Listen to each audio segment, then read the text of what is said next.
এনকাউণ্টাৰত মৃত্যু হৈছে ৰ'জ আলী নে ফৌজ আলী সেইটো মৃত্যু হৈছে বহুত ভাল কথা। চাৰিটা ল'ৰা মাৰ্ডাৰ কৰি থকা দেখা পাই পিনে আগৰ এটা চকত জনাই দিছে কথাটো যে তাতে মাৰ্ডাৰ হৈছে। এনেকুৱা হত্যাকাণ্ডবিলাক আচলতে এদিনত হোৱা নহয়, ইট ইজ এ প্ৰচেছ। মই সদায় প্ৰচেছত বিশ্বাস কৰোঁ আৰু মই কওঁ এদিনত হোৱা নাই।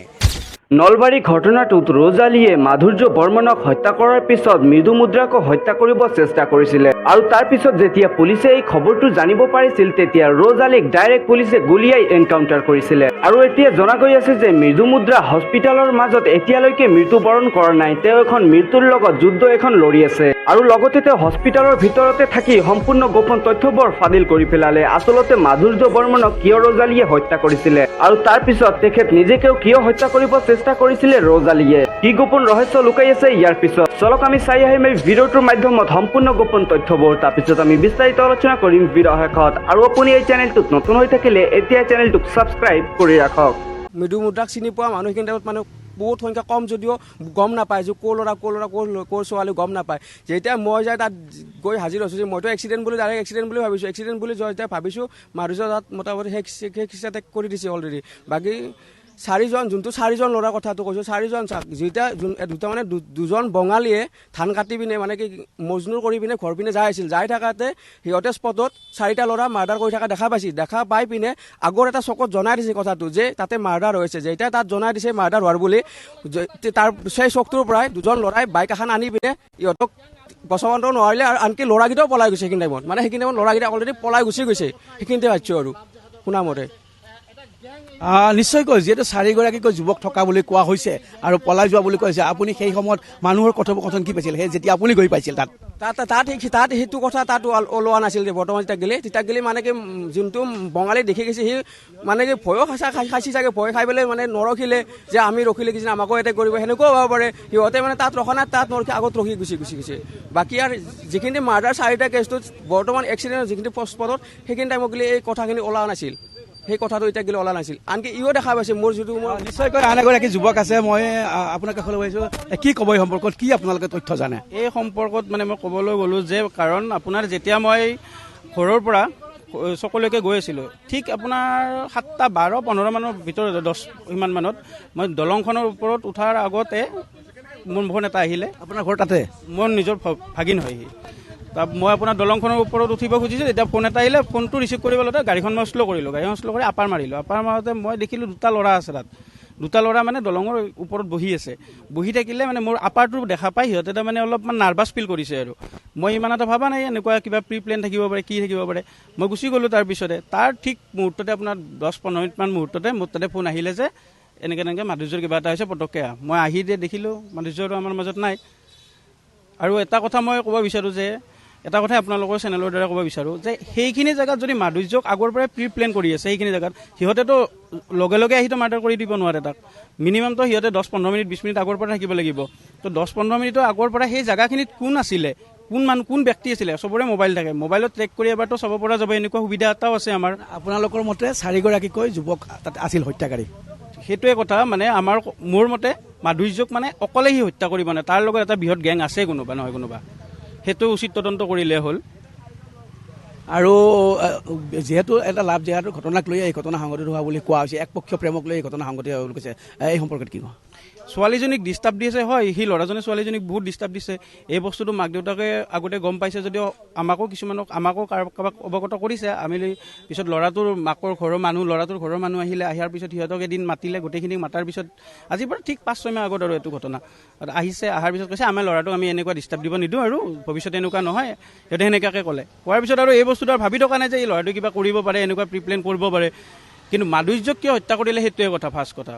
মাধুৰ্যক যে বৰ্বৰ হত্যাকাণ্ড, সেই সময়ত নিশ্চয় আপুনি তাত উপস্থিত হৈছিলেগৈ? মাধুৰ্য যেতিয়া হত্যা হৈ গৈছে, তাৰপিছত মই ফোন অহাৰ পিছত মই আহিলোঁ, যেতিয়া আহি দেখিলোঁ যে মাধুৰ্যৰ আমাৰ মাজত নাই। তাৰপিছত মাধুৰ্যক ততাতৈয়াকৈ আমি নলবাৰী মেডিকেল কলেজলৈকে লৈ গ'লোঁ। কিন্তু ফাৰ্ষ্ট কথা, মাধুৰ্যই এই বিষয়ে একোৱেই নাজানে। ফাৰ্ষ্ট ল'ৰাজনৰ লগত মাধুৰ্যৰ কোনো ধৰণৰ সম্পৰ্কই নাই, না ল'ৰাজনে মাধুৰ্যক চিনি পায়, মাধুৰ্যক ল'ৰাজনেও চিনি নাপায়। কিন্তু কি কাৰণ মাধুৰ্যক হত্যা কৰিলে সেইটোৱে কথা। নিশ্চয়কৈ এই মুহূৰ্তত অত্যন্ত গুৰুত্বপূৰ্ণ কথা যে দুগৰাকীকৈ প্ৰত্যক্ষদৰ্শী আছে। এগৰাকীয়ে দলঙৰ ওপৰত আন দুগৰাকী যুৱক যে পাইচাৰি কৰিছিল, সন্দেহজনকভাৱে পাইচাৰি কৰি আছিল, সেই কথা নিজে দেখিবলৈ পাইছে আৰু প্ৰত্যক্ষদৰ্শী। আনহাতে আন এগৰাকী প্ৰত্যক্ষদৰ্শীয়ে কৈছে যে সেই যেতিয়া হত্যাকাণ্ড হৈ আছিল তেতিয়া তাৰ কাষেৰে যি ধান কটা মানুহ গৈছিল, মিয়া মানুহ যোৱা বুলি ইতিমধ্যে তেওঁ কৈছে। আৰু সেই ধান কটা মানুহে আগৰ চকত কৈছিল যে তাত 4গৰাকীকৈ যুৱকে এটা হত্যাকাণ্ড কৰি আছে, মাৰ্ডাৰ কৰি আছে।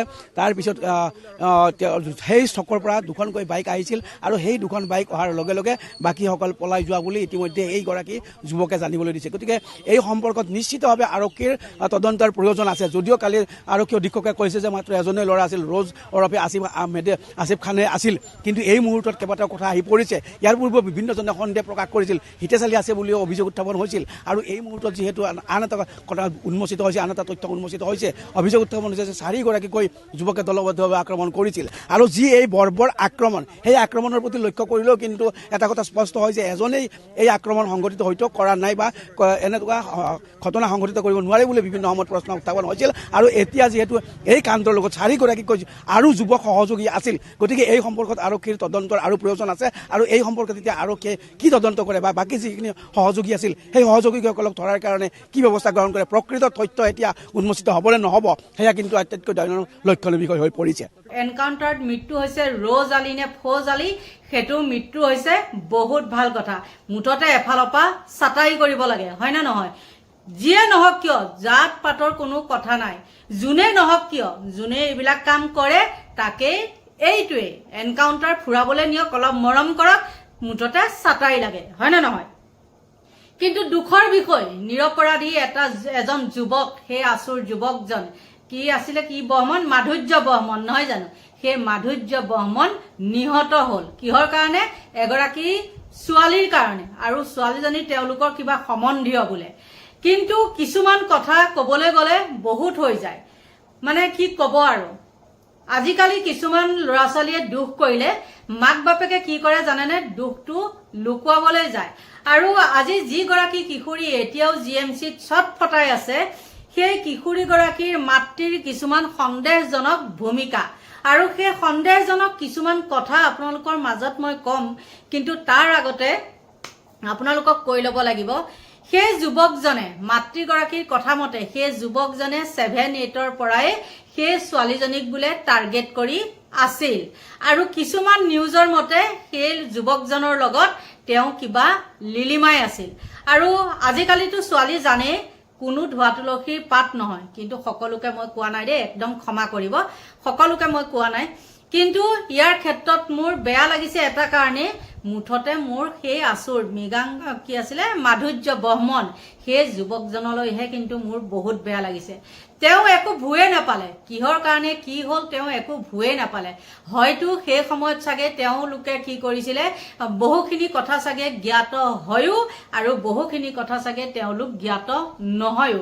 কিন্তু মাতৃগৰাকীৰ কিছুমান কথা এনেকুৱাকে কৈছে, সেই মাতৃগৰাকীৰ কথা মতে তেওঁক যেতিয়া মানে বাট ভেটি ভেটি ধৰে, ঘৰত বোলে চুৰি দেখুৱাই, কিবা দেখুৱাই, সেই ৰ'জ আলী নে কি সেইটোৱে, তেতিয়া তেওঁ কোৱা মতে মাক দেউতাকক বোলে মাতি নি পেলাই বুজাই বঢ়াই দিছিলে।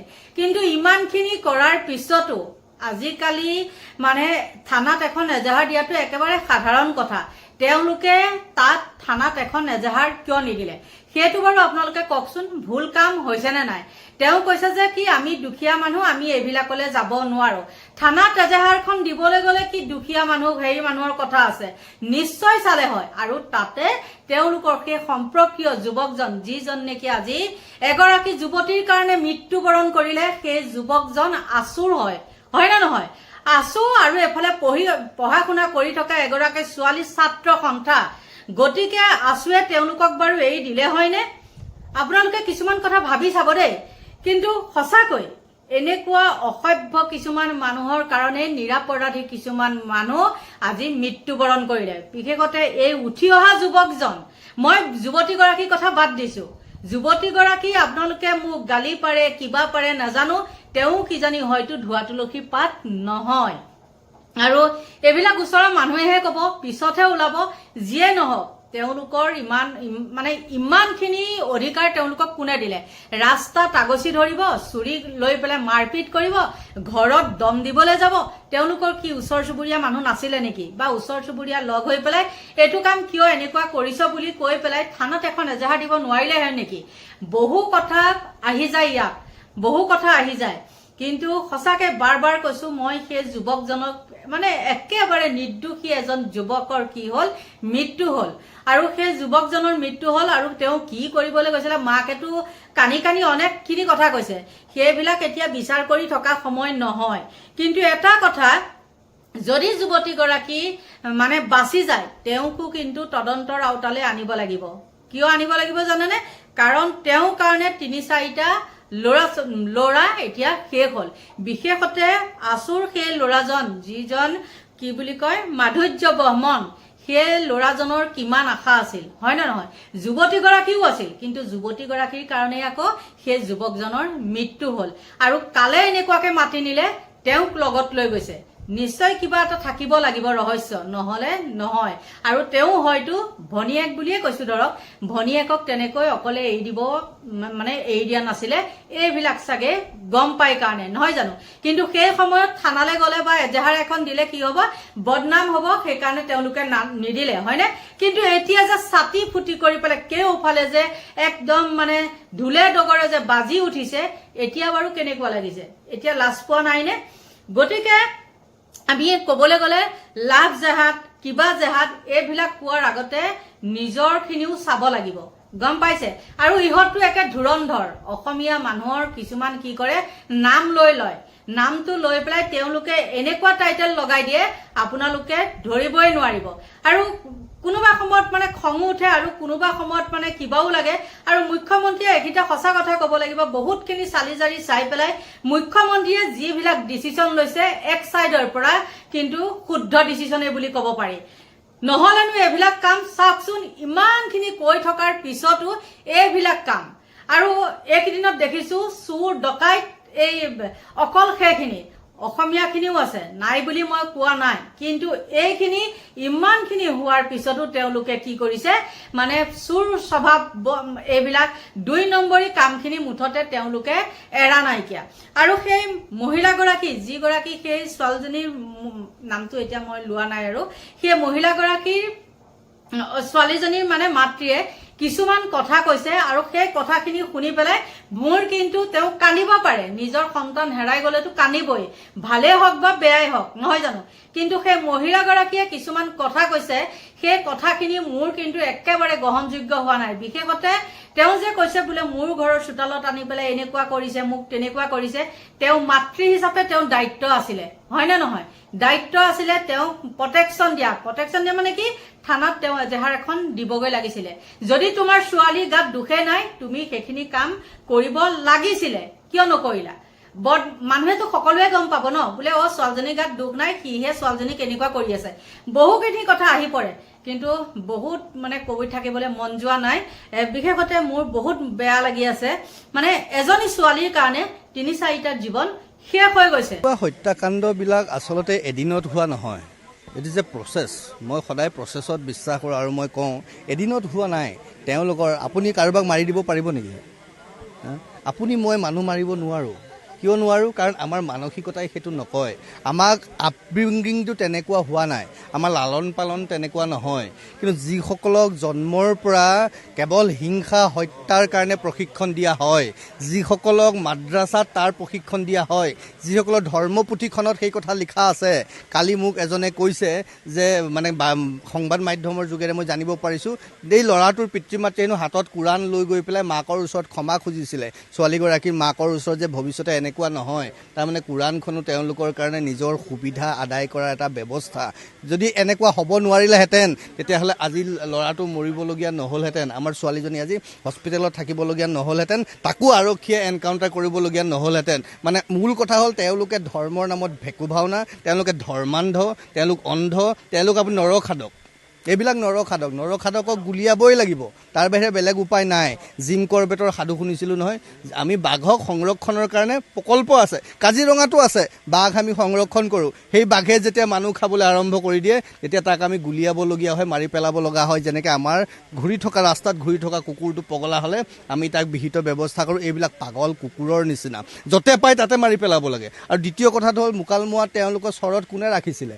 এই ল'ৰাজনে মুকালমুৱাত পিষ্টল ক'ত পালে? চৰত পিষ্টল ক'ৰ পৰা ওলালে? আৰক্ষীয়ে তেওঁকতো যোগান ধৰা নাই। তাৰ মানে চৰৰ মাজত পিষ্টল গোলা বাৰুদৰ কিবা কাৰখানা আছে, চৰৰ মাজত মানুহবিলাকক মাৰিবলৈ প্ৰশিক্ষণ দিয়া হৈছে। এই কথাবোৰ আজি কৈ থকা নাই, আমি তাহানিৰ পৰা কৈ আছোঁ। আৰক্ষীৰ পৰা যদি কাহিনী নিছে, ইমান সাহস কোনে দিলে? তাক কোনে ৰাখিলে মুকালমুৱাত? সেই চৰৰ মাজত লুকুৱাই কিয় ৰাখিব? কিয় পালে? কোনে ৰাখিবলৈ পালে? কোনে দিলে? তেওঁলোককো বিচাৰি উলিওৱাৰ প্ৰয়োজন আছে। মই ভাবোঁ যে চৰত এতিয়া সাহস যিটো কৰিছে, এই সাহসৰ কাৰণটো তেওঁ অকলে হ'ব নোৱাৰে। আৰু এই চাওক, লাভ জেহাদ এটা কনস্পিৰেচি, এইটো এদিনৰ বস্তু হৈ থকা নাই। এই কি ধৰণে আমাৰ ছোৱালী বোৱাৰীৰ সতীত্ব হনন কৰি, কি ধৰণে আমাৰ মন মানসিকতাক নষ্ট কৰিব পাৰি, কি ধৰণে আমাক আমাৰ ঠাইৰ পৰা খেদি পঠিয়াব পাৰি, কি ধৰণে সেই মাটিবিলাক দখল কৰিব পাৰি, কি ধৰণে আমাৰ সমস্তখিনি কাঢ়ি লৈ পেলাই ইছলামীকৰণৰ কাৰণে, ইছলামাইজেশ্যন ইজ দ্য অনলি এজেণ্ডা। ই কোনো ধৰ্ম বা পন্থ নহয়। ধৰ্মই মানুহক মানুহৰ ওচৰলৈ আনে, ধৰ্মই মানুহক মানুহৰ পৰা আঁতৰাই পঠাব নোৱাৰে। ধৰ্মই মানুহক আধ্যাত্মিক হ'বলৈ শিকায়, সহনশীল হ'বলৈ শিকায়। ধৰ্মই মানুহক সন্ত্ৰাসবাদী হ'বলৈ নিশিকায়, যিবিলাক তেওঁলোকে কৰে। It is a kind of terrorism. তো যিয়ে নহওক বন্ধুসকল, আপোনালোকে ভিডিঅ'টো শেষলৈ চোৱাৰ পিছত আচলতে বুজি পালে যে মাধুৰ্য বৰ্মনক কিয় হত্যা কৰিছিলে ৰ'জ আলীয়ে, আৰু তাৰ পিছত কিদৰে অপ্ৰান্ত চেষ্টা চলাই আছিলে ৰ'জ আলীয়ে মাধুৰ্য বৰ্মনৰ লগতে মৃদু মুদ্ৰাকো হত্যা কৰাৰ। আচলতে কিহৰ বাবে এনে এখন ডাঙৰ ঘটনা সংঘটিত কৰিছিলে ৰ'জ আলীয়ে। যিয়ে নহওক বন্ধুসকল, ভিডিঅ'টো সম্পূৰ্ণ চোৱাৰ পিছত আপোনালোকৰ অতি মূল্যৱান মন্তব্যটো কি এইটো কমেণ্ট বক্সত জনোৱা, আৰু ভিডিঅ'টো ভাল লাগিলে এটা লাইক মাৰি চেনেলটো ছাবস্ক্ৰাইব মাৰি অৱশ্যই ভিডিঅ'টোক এটা শ্বেয়াৰ কৰি দিয়ক।